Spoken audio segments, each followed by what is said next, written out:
విజయదశమి అంటే విజయానికి చిహ్నం. ఊరోళ్ళంతా ఒకచోట చేరి జమ్మి చెట్టుకు పూజలు చేసి ఒకరినొకరు జమ్మి ఆకులు పంచుకొని సంతోషంగా సంబరంగా పండుగ జరుపుకుంటారు. కానీ ఓ చోట మాత్రం చంపుకుంటారు. అవును, అక్కడదే సాంప్రదాయం. రక్తాలు వచ్చేలా కొట్టుకోవడం, అటుపై తలలు పగిలేలా చంపుకోవడం ఇదే ఈ ఊరి ఆచారం. ఒకటి కాదు, రెండు కాదు, ఏకంగా 800 ఏళ్లుగా ఇదే తంతు కొనసాగుతోంది. ఈ విచిత్ర సాంప్రదాయం పేరుట ఎన్నో తాలిబొట్లు తెగిపోయాయి. ఎంతో మంది పిల్లలు నాన్న అన్న పిలుపునకు దూరమయ్యారు. అయినా ఇప్పటికీ అక్కడి జనం ప్రాణాల కంటే ఆచారానికి విలువిస్తారు. తాజాగా మరోసారి అక్కడ రక్తం ఏరులై పారింది. 2 కుటుంబాలను అనాదరణ చేసింది. 10ల సంఖ్యలో జనానికి గాయాలు మిగిల్చింది. అసలేంటి కొట్టుకు చచ్చే సాంప్రదాయం? ఎందుకు జరుపుకుంటారు ఈ ఉత్సవం? ఈరోజు వీక్షణలో వీక్షిద్దాం.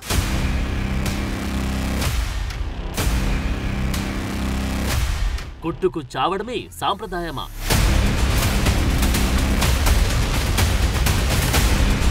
ఒకరినొకరు చంపుకోవడమే ఆచారమా?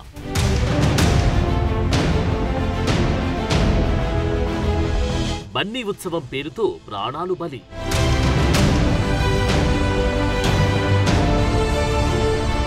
మాలమల్లేశ్వర ఏంటి విచిత్రం?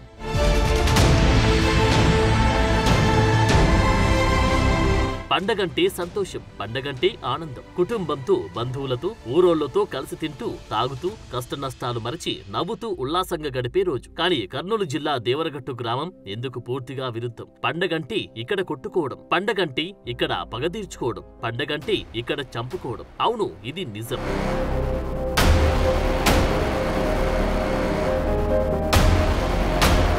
కర్నూలు జిల్లా హోలగుంద మండలం దేవరగట్టులో దసరా రోజు బన్నీ ఉత్సవాన్ని నిర్వహించారు. ఇందులో భాగంగా జరిగిన కర్రల సమరం రక్తసిక్తమైంది. నిన్న అర్ధరాత్రి దేవరగట్టు మాలమల్లేశ్వర స్వామి అమ్మవారి వివాహం జరిగింది. ఆ తర్వాత ఊరేగింపు మొదలైంది. ఆ ఊరేగింపే హింసకు దారితీసింది. దేవతామూర్తులను తీసుకెళ్లేందుకు 2 వర్గాలు పోటీ పడ్డాయి. 2 వర్గాలు కర్రలతో ఘర్షణకు దిగాయి.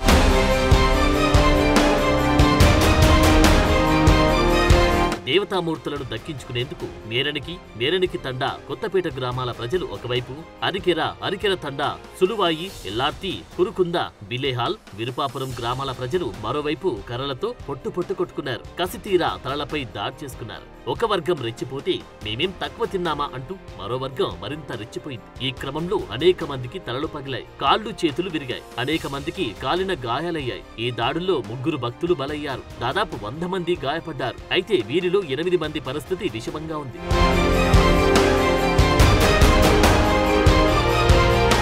ప్రతి ఏటా జరిగే బన్నీ ఉత్సవంలో అనేక మంది భక్తులు తీవ్రంగా గాయపడుతుంటారు. ప్రాణాలు కోల్పోయిన సందర్భాలు ఉన్నాయి. అయినా కూడా ప్రభుత్వం, పోలీస్ అధికారులు మాత్రం మార్పు రావడం లేదు. ఉత్సవం ప్రారంభానికి ముందు వరకు అన్ని ఏర్పాట్లు చేశాం, హింసాత్మక ఘటనలు జరగకుండా చర్యలు తీసుకున్నాం, పటిష్ట బందోబస్తు నిర్వహిస్తున్నామంటూ అధికారులు ఊదరగొట్టారు. సీసీ కెమెరాలు, ప్రత్యక్షంగా అధికారుల పర్యవేక్షణ అంటూ నానా హడావిడి చేశారు. కానీ ఏం లాభం? హింస జరగకుండా మాత్రం అడ్డుకోలేకపోయారు, హింసను ఆపలేకపోయారు. నిర్లక్ష్యం ఖరీదు 3 ప్రాణాలు, 100ల సంఖ్యలో గాయాలు. విజయదశమి రోజు జరిగే దేవరగట్టులో కంప్లీట్ అయింది.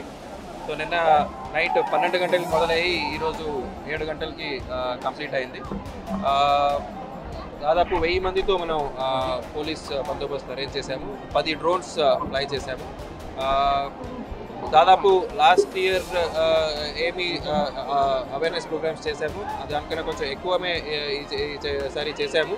బట్ స్టిల్ అన్ఫార్చునేట్ ఇన్సిడెంట్స్లో 2 చనిపోవడం జరిగింది. ఒకరు హెడ్ ఇంజురీతో, ఒకరు హార్ట్ అటాక్తో. Plus number of injuries almost sub collector గారు చెప్పినట్టు 90 ఉన్నాయి.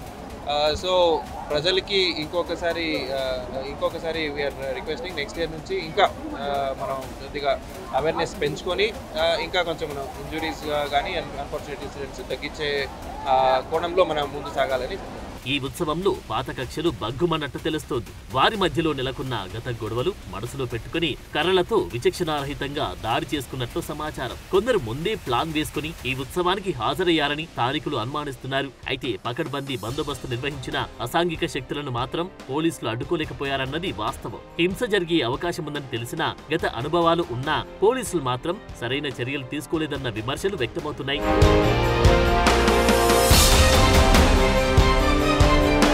ఒంటికైన గాయాలు నెల రోజులు లేదంటే 4-5 రోజుల్లో మారిపోతాయి. మరి పోయిన ప్రాణాలు తిరిగొస్తాయా? ఈ దారుణానికి ఎవరు బాధ్యత వహించాలి అంటే సమాధానం ఎవరి నుంచి రాలేదు. ప్రాణాలు పోయాయి కాబట్టి ప్రభుత్వం అధికారులు నోటికి వచ్చి బుజ్జగింపు మాటలు చెప్పి చేతులు దులుపుకుంటారు. అక్కడికి వచ్చి సమరంలో పాల్గొన్న జనం 4 రోజులైతే ఈ సంఘటనను పూర్తిగా మర్చిపోతారు. కానీ ప్రాణం పోయిన వ్యక్తి కుటుంబం మాత్రం జీవితాంతం ఆ బాధను అనుభవించాల్సిందే. ఈ క్రమంలో ప్రాణాలు పోగొట్టుకునే ఈ ఉత్సవం ఎందుకోసమన్న చర్చ మొదలైంది. ప్రాణాలు బలి తీసుకునే సమరం ఎవరి కోసమన్న ప్రశ్నలు లేవనెత్తున్నారు.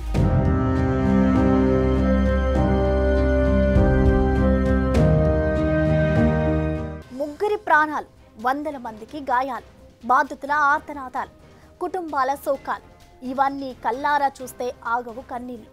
ఈ విషాదానికి కారణం ఓ సాంప్రదాయం. ఈ ఘటనకు మూలం 100 ఏళ్ల క్రితం జరిగిన ఓ కథనం. అసలు చంపుకునే ఆనవాయితీ ఎలా వచ్చింది? కర్రలతో కొట్టుకోవాలని ఎవరు చెప్పారు? బలి ఇవ్వమని మాల మల్లేశ్వరుడే అడిగాడా? రక్తం చిందించాలని దేవదేవుడే ఆదేశించాడా?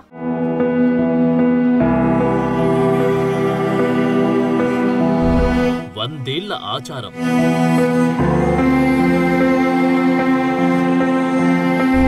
ప్రాణాలను పణంగా పెట్టి మూఢనమ్మకం, రక్తం చిందించడంలో లాభమేంటి? దేవుడు అడిగాడా నీ ప్రాణాలు?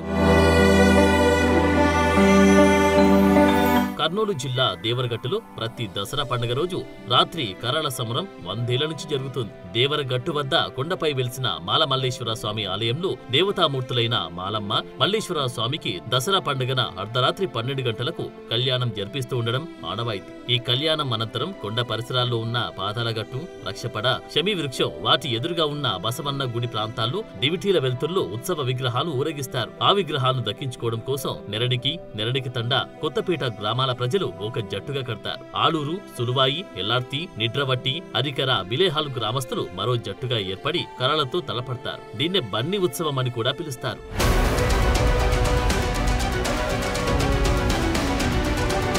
త్రేతాయుగంలో దేవరగట్టు కొండల్లో మహర్షులు లోక కళ్యాణం కోసం యజ్ఞాలు చేశారు. మణి, మల్లాసుర అనే రాక్షసులు వాటిని అడ్డుకునే ప్రయత్నం చేస్తారు. రాక్షసుల ఆగడాలు భరించలేకపోయిన మునులు తమను రక్షించమని శివపార్వతులను వేడుకుంటారు. మునుల విన్నపాన్ని ఆలకించిన ఆది దంపతులు మాల మల్లేశ్వరుడుగా అవతరించి మణి, మల్లాసుర రాక్షసులతో భీకరంగా పోరాడారు. నరుడి చేతిలో మరణం లేకుండా వరం పొందిన ఆ రాక్షసులతో యుద్ధం తీవ్రస్థాయికి చేరింది. చివరికి శివుడి చేతిలో మరణించడం తమ అదృష్టంగా భావించిన రాక్షసులు చనిపోయే ముందు ప్రతి ఏటా తమకు నరబలివ్వాలని దేవదేవుణ్ణి కోరారు. నరబలిని నిరాకరించిన ఆది దంపతులు దానికి బదులుగా ప్రతి విజయదశమికి కురువ కులానికి చెందిన గొరవయ్య 5 చుక్కల రక్తాన్ని ఇస్తాడని దేవుడు అభయమిస్తాడు. ఆ తర్వాత రాక్షస సంహారం జరుగుతుంది. దేవుడి ఆదేశంతో గొరవయ్య తన కాలి పిక్కల్లో దబ్బడంతో ఒకవైపు నుంచి మరోవైపు లాగుతాడు. అప్పుడు 5 చుక్కల రక్తం పడుతుంది. ఆ రక్తాన్ని రాతి గుండ్లకు విసురుతుంటారు. ఉదయంలోపు రక్తపు మరకలను రాక్షసులు సేవిస్తారని నమ్ముతుంటారు. రాక్షసుల సంహారంతో అప్పటినుంచి చెడుపై మంచి సాధించిన విజయానికి గుర్తుగా ప్రతి ఏటా విజయదశమి రోజున ఇక్కడ బన్నీ ఉత్సవం నిర్వహిస్తారు. ఈ ఉత్సవంలో ప్రతిసారి కర్రలతో కొట్లాడుకుంటూ రక్తం చిందించడం ఆనవాయితీగా మారింది.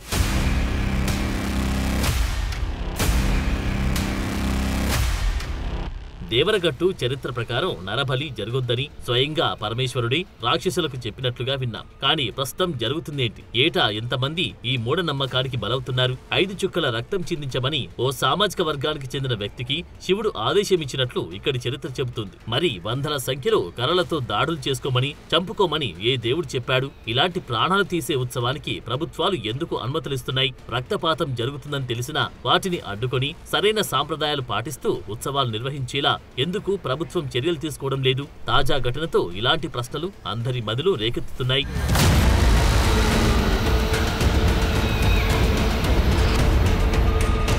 దసరా రోజున జరిగిన బన్నీ ఉత్సవంలో 3 బలయ్యారు. వీరి ప్రాణాలతో ఎవరికి ప్రయోజనం చేకూరింది? ఇలా కుటుంబాలను అనాథలు చేసి ప్రాణ రక్త తర్పణం చేయడం సమంజసమేనా? అయితే బన్నీ ఉత్సవాల్లో గత అనుభవాలను దృష్టిలో పెట్టుకుని న్యాయస్థానాలు పలుమార్లు ప్రభుత్వాలకు అనేక ఆదేశాలు జారీ చేశాయి. ఉత్సవాల్లో హింసను అరికట్టాలని, సంతోషంగా ఎలాంటి వివాదాలకు తావు లేకుండా నిర్వహించాలని న్యాయస్థానాలు ఆదేశాలు జారీ చేసినా ఫలితం లేకుండా పోయింది.